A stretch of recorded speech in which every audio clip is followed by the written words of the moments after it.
အားလုံးပဲမင်္ဂလာပါဒီတစ်ခေါက်မှာတော့ကျွန်တော်တို့မလိုအပ်ဘဲနဲ့ဝင် join မိထားတဲ့ GB တွေကို click တစ်ချက်နဲ့ဘယ်လိုမျိုးထွက်လို့ရမလဲအလွယ်တကူထုတ်လို့ရမလဲဆိုတာကိုပြပြပေးသွားမှာဖြစ်ပါတယ်ကျွန်တော်ရဲ့ Facebook ကောင်းနေမှာဆိုရင် GB တွေတစ်ခုနှစ်ခုဝင်ပြီးရာကနေပြီးတော့အများကြီးဖြစ်နေတတ်ပါတယ်အဲ့ဒီခါမှာကျွန်တော်တို့ဒီ GB တွေမှာတက်လာတဲ့ပို့တွေကနေပြီးမှစိတ်နှောက်ချက်ဖြစ်ရပါတယ်မလိုအပ်တဲ့ GB တွေကို click တစ်ချက်နဲ့ဘယ်လိုမျိုးထွက်ရမလဲဆိုတာကို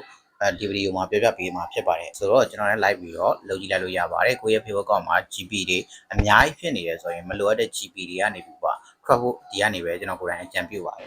အကောင့်ထဲကိုရောက်ပြီဆိုတာနဲ့ကျွန်တော်အဓိကသွားရမှာက group ဆိုတဲ့အဲကိုတစ်ချက်သွားရမှာဖြစ်ပါတယ်โอเคဒီနေရာမှာကျွန်တော်ညာဘက်တော့မှာရှိတဲ့လူပုံနဲ့အဆက်လေးပေါ့နော်နှစ်ဆိုတဲ့ပုံရဲ့နေရာလေးအဲ့ဒီ pattern လေးကိုတစ်ချက်နှိပ်ရမှာဖြစ်ပါတယ်အဲ့ဒါလေးကိုကျွန်တော်တစ်ချက်နှိပ်ပြမယ်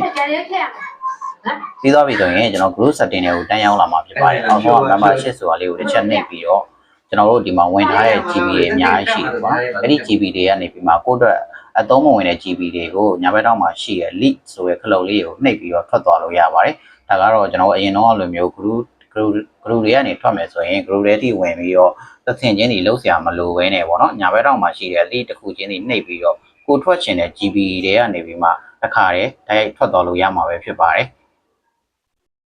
ကိုယ့်ရဲ့အကောင့်ထဲမှာမလိုတဲ့ GB တွေကိုအခုလိုမျိုး click တစ်ချက်နှိပ်ပြီးတော့ထွက်သွားလို့ရအောင်ပြောပြပေးလိုက်တာဖြစ်ပါတယ်အားလုံးပဲကျေးဇူးထူးတင်ပါတယ်ခင်ဗျာအခုလိုမျိုးနည်းပညာနဲ့ပတ်သက်ပြီးတော့ဗီဒီယိုတွေကိုလေ့လာခြင်းနဲ့ဆိုရင်ကျွန်တော်ရဲ့အောင်သော IT sharing and social as knowledge ကို like follow လုပ်ထားပါခင်ဗျာ